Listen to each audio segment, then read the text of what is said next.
Et nous avons l'immense plaisir de terminer ce journal avec l'un des plus grands noms du cinéma français. Bonsoir Gérard Jugnot. Bonsoir. Merci infiniment d'être avec nous. Et bonsoir Magid Khoury. Bonsoir. Vous êtes le fondateur du fonds Eden. C'est un fonds philanthropique. C'est vous qui avez fait venir Gérard Jugnot à Genève pour soutenir une des organisations que vous soutenez. On va en parler dans un instant. Mais d'abord, peut-être une petite question sur la Suisse. Gérard Jugnot, vous venez souvent chez nous? Vous aimez ce pays? Oui, beaucoup. Ouais, j'y ai joué. Je suis venu présenter des films. Oui, j'aime beaucoup ce pays où, avec 3 voire 4 langues, on arrive à s'entendre. Ce qui n'est pas le cas chez nous où on parle la même langue. C'est vrai que vu de France, ça peut surprendre. On a souvent des acteurs français qui viennent skier en Suisse. Parce que vous êtes un adepte du ski en Suisse cette saison. Hein. J'ai pas skié en Suisse. J'ai skié à Alpe d'Huez et j'en suis même tombé, puisque là, j'ai une coque. Je me suis niqué. Enfin bon. On reparlera peut-être plus tard des bronzés fonds du ski, mais on va parler de pourquoi vous êtes là aujourd'hui en Suisse. Alors vous êtes le président, on l'a dit, fondateur de Magid Khoury, de ce fonds philanthropique. Peut-être en un mot expliquer ce qu'est ce fonds et pourquoi on va faire venir aujourd'hui Gérard Jugnot. Alors, ce fonds, je l'ai voulu pour pérenniser mon action caritative. Ce fonds aide 3 thématiques principalement. L'aide aux seniors, d'abord, donc un engagement fort, et je vous expliquerai comment. L'aide aux jeunes, aux orphelins et aux handicapés dans la réinsertion sociale. Et enfin, une pensée particulière aussi pour un handicap, l'autisme, où on essaye d'aider et d'œuvrer à ce que cette maladie soit mieux comprise. Alors vous avez plusieurs parrains, il y a Gérard Jugnot qui est venu aujourd'hui. Qu'est-ce que vous avez fait aujourd'hui avec lui? Pourquoi il est venu? Alors, Gérard est venu, et je le remercie d'ailleurs d'être venu. Donc, c'est le parrain de cette initiative pour aider justement la cause des seniors. Alors, il faut savoir aujourd'hui, les seniors, avec les nouvelles avancées technologiques, avec la paperasse administrative et ainsi de suite, se sentent vraiment perdus et exclus finalement quelque part de notre société. Je parraine et je finance Dôme Senior, qui est une association qui aide les seniors à sortir de ce brouhaha numérique et les aider dans leur démarche administrative. Ça, c'est pour une chose. Et la deuxième chose, c'est qu'elle leur donne un peu de réconfort puisqu'il y a énormément de solitude chez les seniors. Et j'ai voulu associer Gérard à cette initiative en allant voir justement quelques seniors pour que eux lui expliquent leurs conditions. Vous êtes allé les voir aujourd'hui? Oui, moi je fais pas grand-chose. Hein. C'est Magic et David de l'association, ils font vraiment des choses magnifiques. Nous, moi je suis très sollicité pour parrainer ou pour parler de choses caritatives, donc on peut pas être partout, mais c'est vrai que ça me touche, d'abord parce que je suis un senior. Vous êtes encore jeune. Non, mais bon, et c'est vrai que j'ai rencontré ces 3 bénéficiaires, c'était assez formidable. C'est toujours comme ça souvent. Vous allez voir des gens bon, je sais que ça leur fait plaisir de rencontrer un acteur dont ils ont vu les films. Moi, j'ai plutôt une bonne image. Je les ai fait marrer quand même, ou émus pendant des moments, pendant beaucoup de temps. Et on s'aperçoit finalement que vous allez leur donner quelque chose, mais c'est eux qui vous donnent. Et c'est toujours ça qui est génial. Moi, je parraine en France le Rire Médecin. C'est des clowns qui vont dans les hôpitaux pour distraire les enfants malades. Et c'est important de sortir de cet univers de la médecine. Et là, c'est pareil. Et d'un coup, j'ai rencontré 3 personnes qui étaient très, très reconnaissants du travail qu'ils font. C'est vrai qu'on n'a pas besoin d'être senior un petit peu fatigué pour ne rien comprendre aux plateformes trucs ou au numérique ou je sais pas comment c'est ici chez vous, mais en France, la sécurité sociale, les trucs, les aides, il y a tellement de choses. C'est un dédale de pièges, et ces gens qui sont pas nés avec l'ordinateur ont beaucoup de problèmes. Donc, et on a passé des petits moments avec eux, et d'abord, c'est là où on se dit, tiens, peut-être que je sers un peu à quelque chose, parce qu'ils étaient heureux, ils me parlaient des films qu'ils avaient vus, ils étaient contents de me rencontrer. Donc ça, c'est la petite contribution. Et surtout, c'est eux qui vous expliquent que la vie est géniale, que grâce à ça, tout va bien. Il y avait un petit bonhomme, là, Kurt, qui riait tout le temps. Et c'était le type, il n'avait pas une vie géniale, mais il était heureux. Et c'est très, très important, ça. La force vitale, et cette association permet justement à ces gens qui tant que ça marche, peuvent rester chez eux. On les aide à rester chez eux. On les distrait. Et d'un seul coup, il y a une grande reconnaissance. Parce que je crois que dans le caritatif, vous donnez, mais vous recevez énormément. Vous l'avez dit, vous soutenez beaucoup de causes. Rire Médecins, je crois que vous avez fait 16 fois Les Enfoirés, hein, encore il y a quelques jours. Oui, j'étais encore là. Est-ce que c'est, quand on est artiste, quand on est acteur comme vous, une obligation morale? Ah, je ne sais pas, moi je la ressens dans la mesure où la vie m'a donné beaucoup de choses, beaucoup de plaisir, beaucoup de succès, et d'un succès aussi, mais de bonheur. Je pense que c'est important quand on a été bien gâté par la vie de rendre un peu ce qu'on a eu. Je pense que ça me semble un peu normal, quoi, que ça s'appelle la solidarité. Et puis encore une fois, vous recevez autant que vous donnez. Hein. C'est ça qui est formidable. On a parlé de la solitude des aînés. Vous, alors bon, voilà, quand on est encore actif, à 70 ans, on voit du monde, etc. Vous avez quand même des fois un peu peur d'une forme de solitude? Non, pas vraiment la solitude. Moi, j'ai peur de la dépendance, bien sûr. Ça, tout le monde... je ne sais pas ce que je serais si je suis encore là dans un petit moment. Tant que la tête marche, ma maman... Elle est partie à 95 ans, elle a eu 2-3 ans où ça a commencé mais c'était formidable, j'ai réussi à la garder sans la mettre dans une maison. Non, j'ai peur de la dépendance et puis j'ai peur aussi du handicap physique. De pas... Là, moi j'ai fait du ski, je me suis vautré, je croyais que j'avais 20 ans. C'est fini, quoi. Mais bon, je lâcherai pas. Non. On a souvent entendu votre mort sur les réseaux sociaux, dans des articles on va dire tabloïds, pour dire ce terme un peu comme ça. Ça vous fait rire, des fois qu'on annonce votre mort, vous apprenez votre mort comme ça? Disons que moi, je ne suis pas très fier par rapport à la mort. Hein. Je ne connais pas beaucoup de gens que ça détend. Non, ça ne me fait pas rire parce que... ça me fait rire, oui, parce que quand on vous dit « Tiens, t'es mort », ah bon? Non, c'est chiant pour...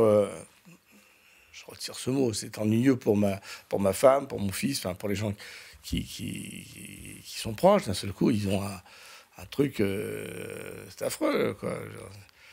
Mon fils m'a appelé alors, ben non, je suis pas... Allô, t'es mort? Non.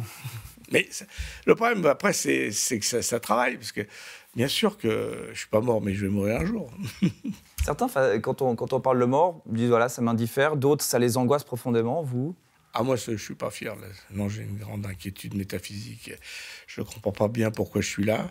C'est d'ailleurs pour ça que j'ai fait un peu rire les gens. Je pense que le rire est une vitamine. Non, je ne sais pas bien. Je ne sais pas bien. Cela dit, moi, je n'étais pas angoissé avant de naître, donc je pense que ça sera pareil. Mais le fait que tout s'arrête pour tout le monde, ça m'énerve un peu, quoi. Mais bon... Je vais faire. Comme disait ma mère, philosophe, c'est comme ça, c'est comme ça. Exactement, c'est comme ça. Majid Khoury, on a parlé justement de cet isolement des seniors qui a été renforcé avec le Covid. C'est impressionnant, des chiffres. À Genève, il y aurait au moins 15 000 seniors isolés. C'est quand même quelque chose d'important. C'est quelque chose d'extrêmement important et on manque de moyens pour les aider. C'est pour ça que j'ai voulu montrer mon engagement envers Dôme. Mais je pense que, à part... Dôme, il y a également d'autres associations qui aident. Il faut vraiment mettre tout son poids parce que, comme vous dites, les chiffres sont affolants. Et on en vient à des situations de détresse absolue. Donc le Covid l'a montré et ça continue malheureusement. Et avoir Gérard comme parrain de cette initiative mettra en lumière d'autant plus cette problématique et j'espère que de nombreuses personnes pourront adhérer et aider à cette résolution de problèmes, notamment les collectivités également. Gérard Jugnot, en début de journal, on évoquait la Suisse qui va lever ses mesures sanitaires, la France aussi est dans cette logique-là.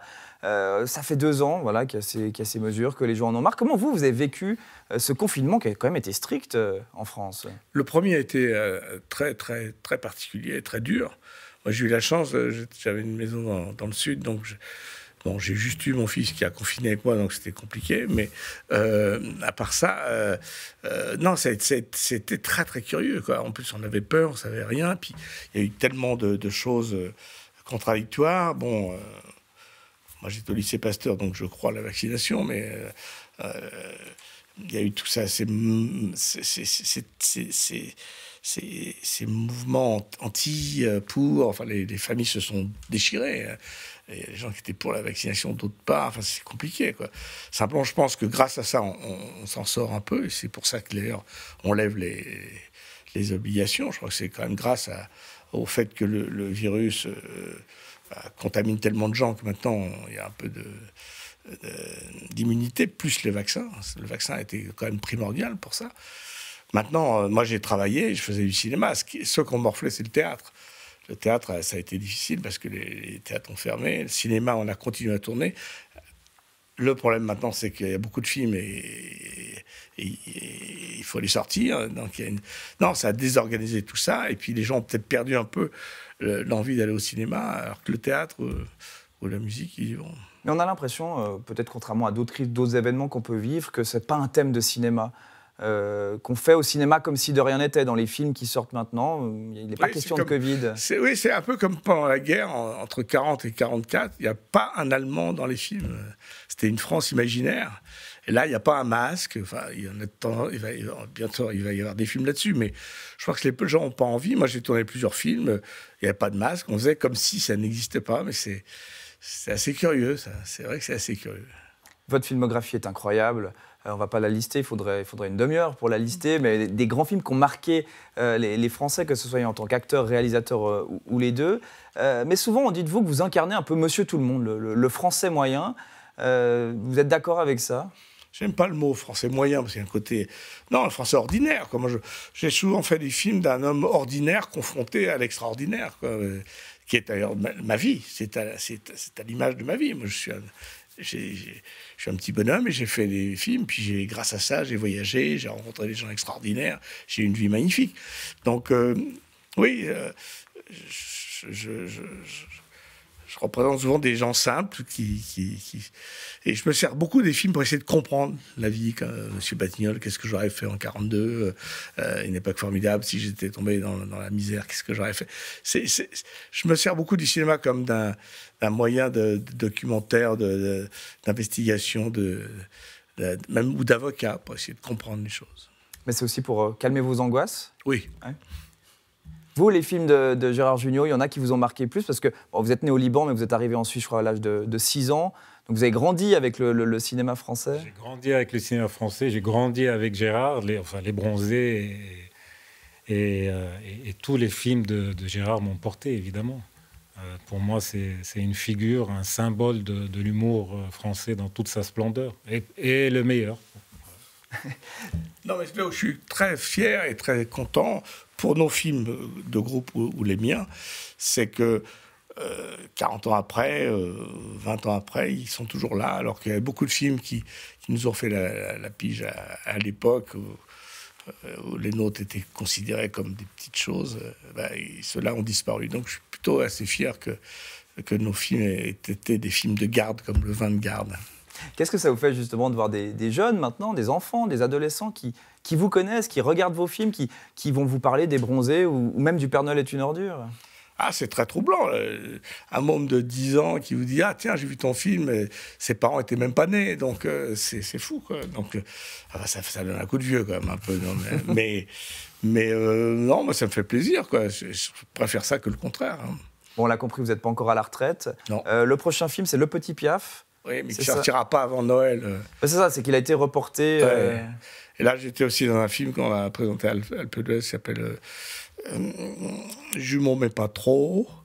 Et puis, j'ai fait aussi un truc dans Ducobu. Mais puis là, je viens de terminer un scénario, j'espère pouvoir le tourner. Et puis surtout, on a eu une aventure extraordinaire avec ce film Pourri gâté qui est sorti en septembre et qui connaît un triomphe absolu sur Netflix étranger, parce que c'est pas encore sur les plateformes françaises. On en est à, je sais pas, 80 millions d'heures je reçois des trucs du Mexique, de la Croatie, d'Israël, du Québec, c'est dingue. C'est vrai que les plateformes, elles peuvent avoir des problèmes sur le cinéma français par rapport aux salles françaises, mais pour la pénétration à l'étranger, c'est dingue. Ça, c'est positif, quoi. On vous souhaite le même succès pour tous vos prochains films. Merci beaucoup, Gérard Jugnot, d'être venu. Et merci aussi à vous, Magid Khoury. Et bonne soirée à tous les deux. Merci.